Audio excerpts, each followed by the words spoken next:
Chapter 300 for Feathers. White feathers. Looking off corpseless grave, Klein suddenly thought of a word, angel. In the canon of the 7 major churches, they were filled with legends of angels and saints. The former had one characteristic, a pair of pure white wings on its back, and as many as 2, 3, or even 6 pairs of pure white wings. However, in the blink of an eye, Klein remembered something else. Mr. Azek had once described his dream to Himon that seemed to indicate his different lives. One of the scenes was inside a dark mausoleum. There were many open ancient coffins beside him, and in the coffins, there were corpses with white feathers growing from their backs. Is this a special characteristic of the death pathway, or a strange phenomenon caused by the numinous episcopate? Klein didn't say a word as he restrained his emotions and calmly looked at the white feathers stained with yellowish oil at the bottom of the grave. His initial judgment was that the old gentleman wasn't an angel, as the terrifying Sequence 2, or even Sequence 1 Beyonders, would certainly produce intense effects on their surroundings when they died. For example, the holy artifact, the ashes of a saint which had been stored behind Tingen City's Chanis Gate, would extend almost invisible thin, black, and cold lines so as to seal the people and things around it. Of course, it's also possible that he didn't actually die as like Mr. Azek. Klein bent down and picked up 3 white feathers with his black-gloved right hand. He planned to do some divination above the gray fog when he returned home. At that moment, Kapusky came to his senses, scrambled to Klein's side, and looked at the grave with a hint of fear. "Where's Thebedy?" Klein looked at him and said in a low voice, "Maybe he left by himself." "He left by himself," Kapusky repeated in horror, now fully aware of how terrible it was for the dead to awaken. His legs trembled as he muttered to himself, But I didn't use the resurrection ritual on him." Klein turned around and looked at him for a few seconds. "Death is not the end. Death is not the end. Death is not the end." Kapusky was quite frightened by his own beliefs as he blurted out, Will he come back?"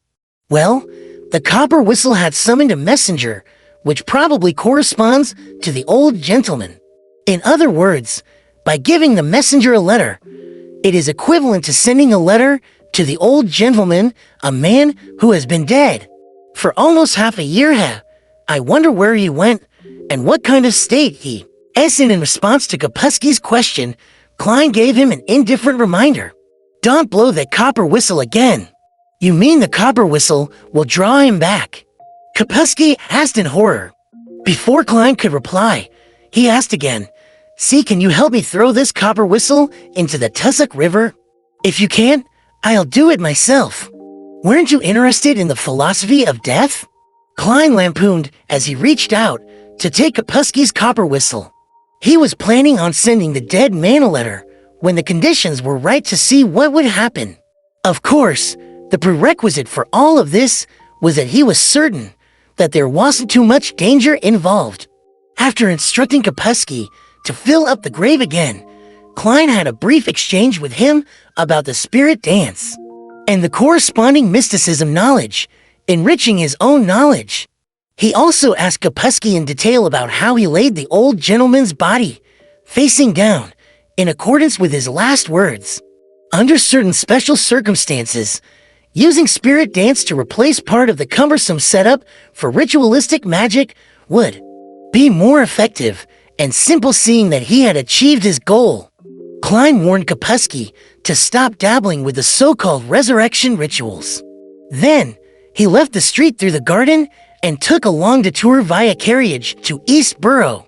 After changing back into his previous clothes, he returned to Mince Street and entered his bedroom. After a series of actions, he carried the 3 white feathers and Kapusky's copper whistle above the gray fog. Seated in the fool's high-back chair, Klein conjured pen and a paper. He wrote a divination statement he had long thought of, its origins. Then, he held the 3 white feathers and leaned back in his chair. As he chanted silently, Klein entered a dreamland. It was a blurry grayish-white all around him. In this world, there was rich darkness without any light. Suddenly, the darkness was dyed with a crimson shade. A thin, pale hand reached out of the yellowish-brown soil. A figure slowly got up. He didn't lift the stone slab, but he pierced through the soil directly. Under the crimson-red moonlight, the clothes on the figure's back were tattered, and white feathers grew out one after another. The white-haired man tilted his head, revealing the red spots on his face, as well as his blank, emotionless eyes. It began to walk, struggling through the surrounding fences, heading deeper into the darkness until it disappeared far away. The dream shattered and Klein woke up. White feathers sprouted from the back of the corpse. Its state resembles Miss Sharon's, but it's clearly different as well. It gave off a very heavy and corporeal feeling. It seemed to be phasing between a human's body and a spirit's body in a semi-natural and incomplete transformation. An envoy that's connected to the real world and the spirit underworld. Klein tapped the edge of the long table and thought for quite a while.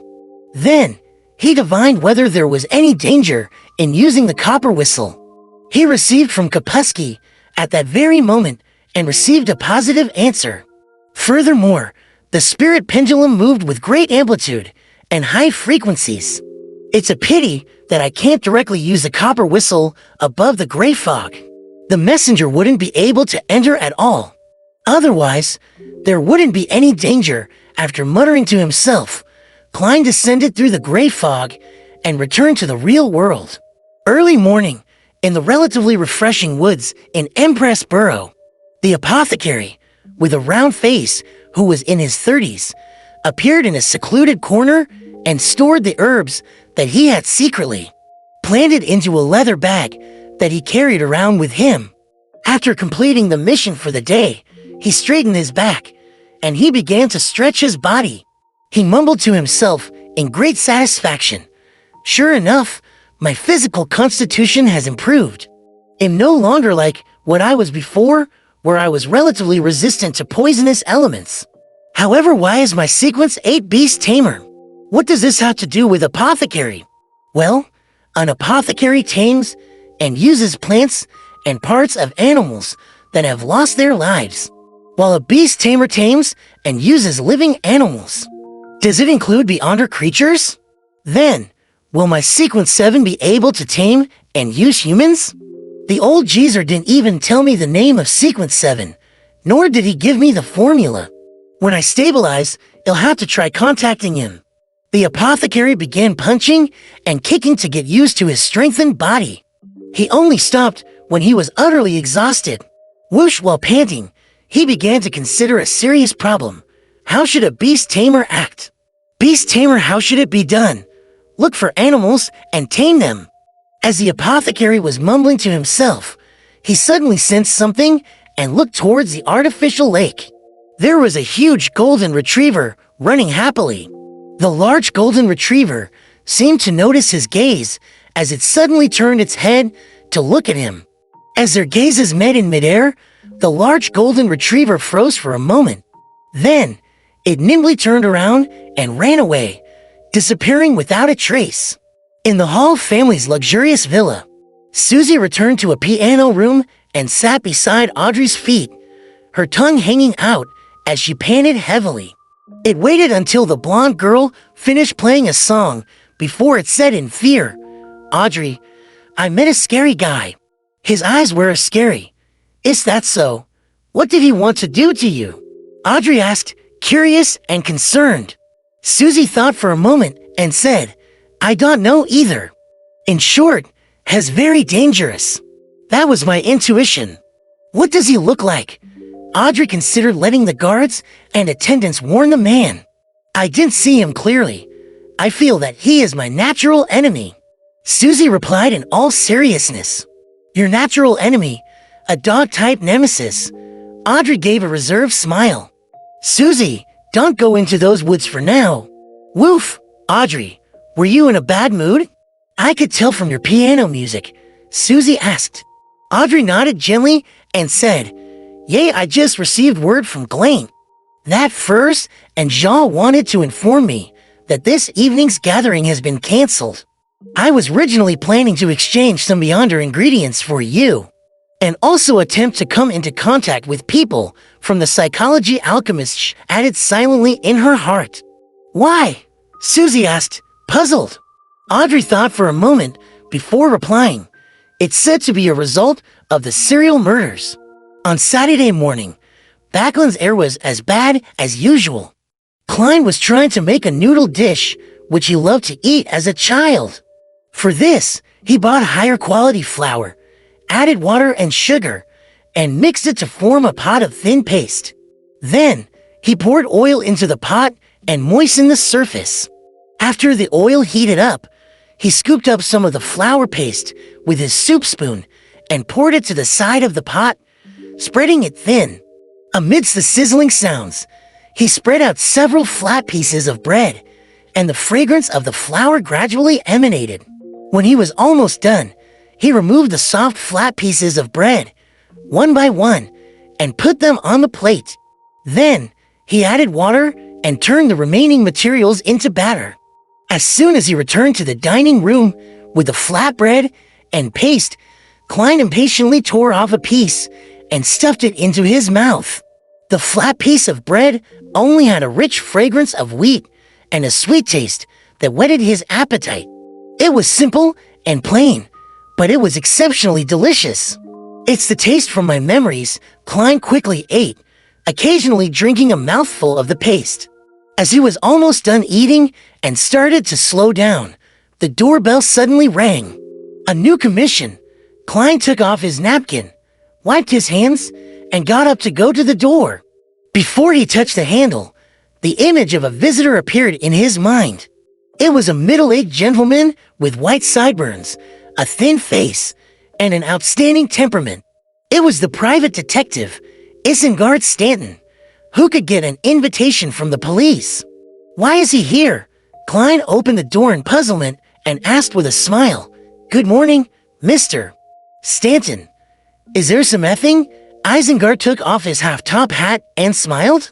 "Good morning, Mr. Moriarty. I wish to work with you. I believe you're an excellent detective.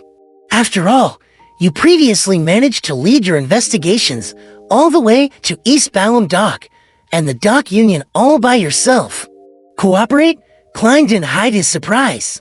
Isengard tapped his black cane and replied in a deep voice, "To find the serial killer behind the recent chain of serial murders. The police has already offered a reward of £2,000.